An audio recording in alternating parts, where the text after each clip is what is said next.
Bueno, finalmente para terminar esta primera parte de análisis de filtros, vamos a hacer un análisis, vamos a analizar un poquito mejor todo lo que son los polos y los ceros de la función de transferencia.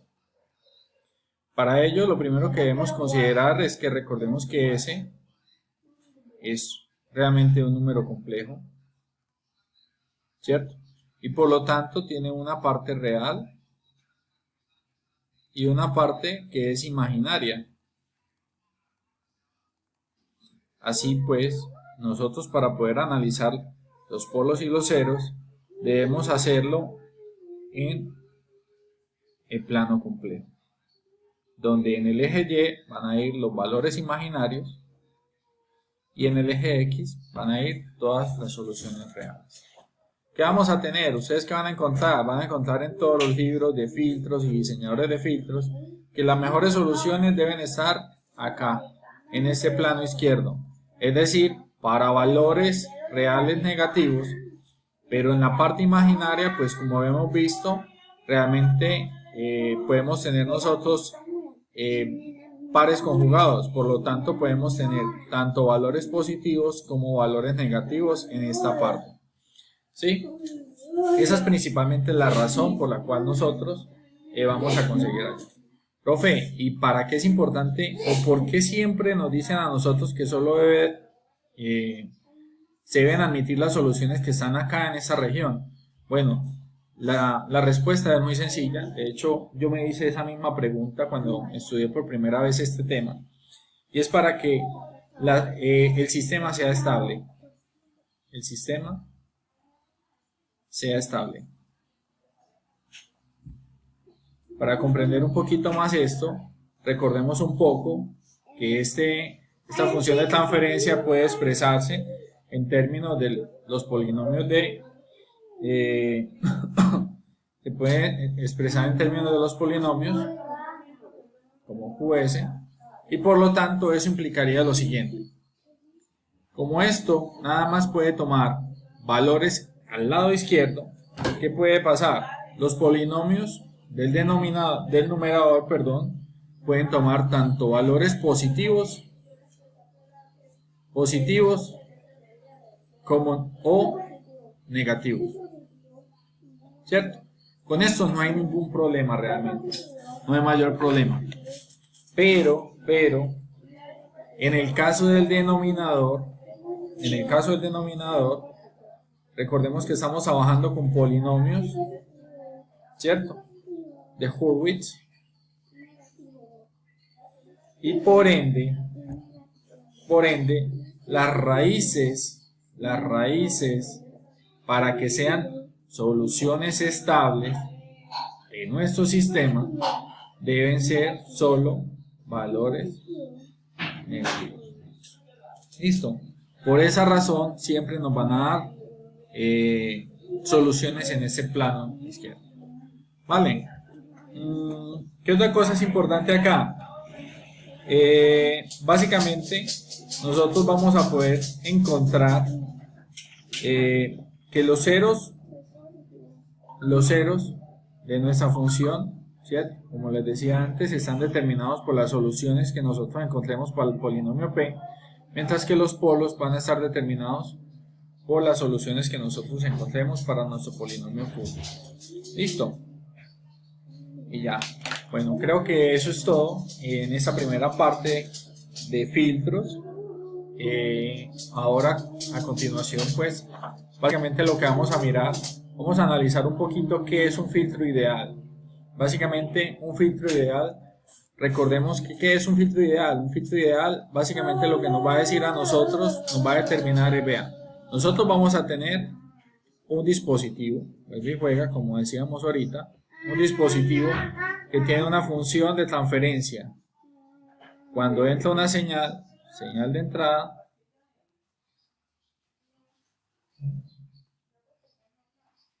por supuesto, esta función de transferencia nos la va a modificar para obtener nosotros nuestra propia señal a la salida.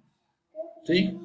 En nuestro caso, como estamos diseñando un filtro, digamos que si observamos un filtro pasa baja, pues lo ideal, que como les decía, es que en este S, que es una parte real, que nos va a dar básicamente la absorción, más una parte imaginaria, este término sea prácticamente cero, es decir, tengamos pérdidas muy bajas.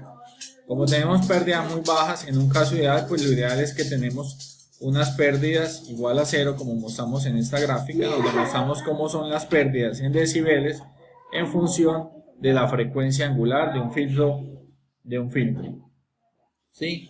En ese caso, estas son las funciones de pérdida y la función de la transmitancia de un filtro pasabaja. ¿Qué va a pasar? En la banda de paso, el filtro pasabanda pues tiene cero pérdidas, y cuando llega a una frecuencia de corte, una frecuencia de operación, ¿sí? Básicamente las pérdidas son altísimas y por ende la señal no puede pasar.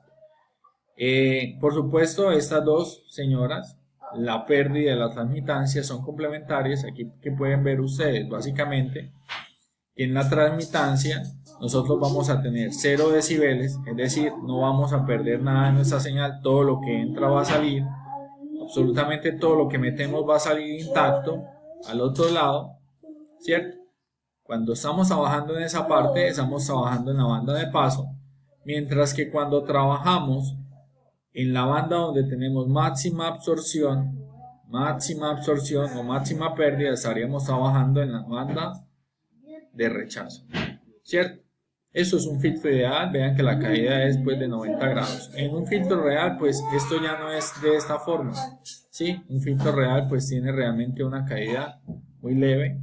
En los próximos videos básicamente vamos a observar cómo a partir de elementos reactivos como capacitores e inductores podemos controlar cómo es la pendiente de esta caída y cómo podemos controlar, por supuesto, la frecuencia a la cual se da esta caída. Listo. Por su parte, pues, como es de esperar, existen diferentes tipos de filtros, ¿cierto? Si nosotros analizamos cómo es la función de transferencia de estos tipos de filtros en función de la frecuencia angular, vamos a encontrar básicamente 5 tipos de filtros.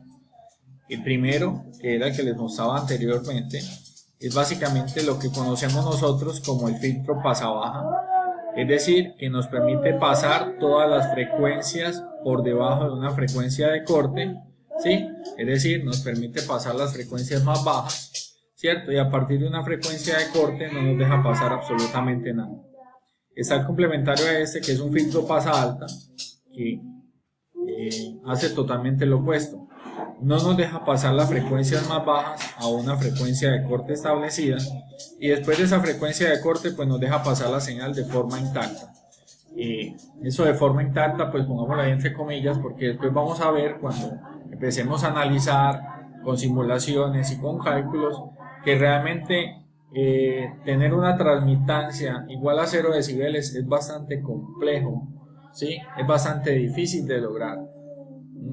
A lo mucho pues digamos que nos podríamos sentir contentos si tenemos unas pérdidas de menos 2, menos 3, menos 5 decibeles, ¿sí? Que es lo que normalmente vamos a encontrar nosotros en el mercado. Listo, pero de todas maneras pues hoy en día existen otras alternativas que nos han permitido a nosotros mejorar mucho ese tema de esas pérdidas.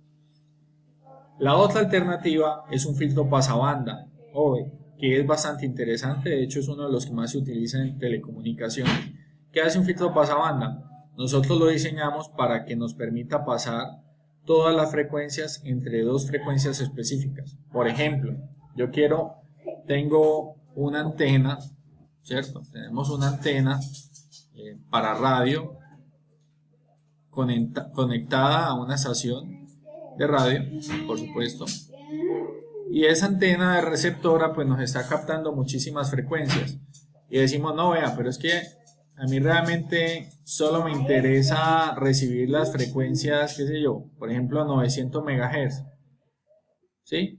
Porque hay otras estaciones de trabajo, otras frecuencias de trabajo que están ahí muy cercanas y me están generando ruido. Entonces yo puedo diseñar un filtro para que me permita pasar solo 900 MHz y quizás, por ejemplo, desde 850 MHz hasta 950 MHz y el resto de las señales me las atenúe.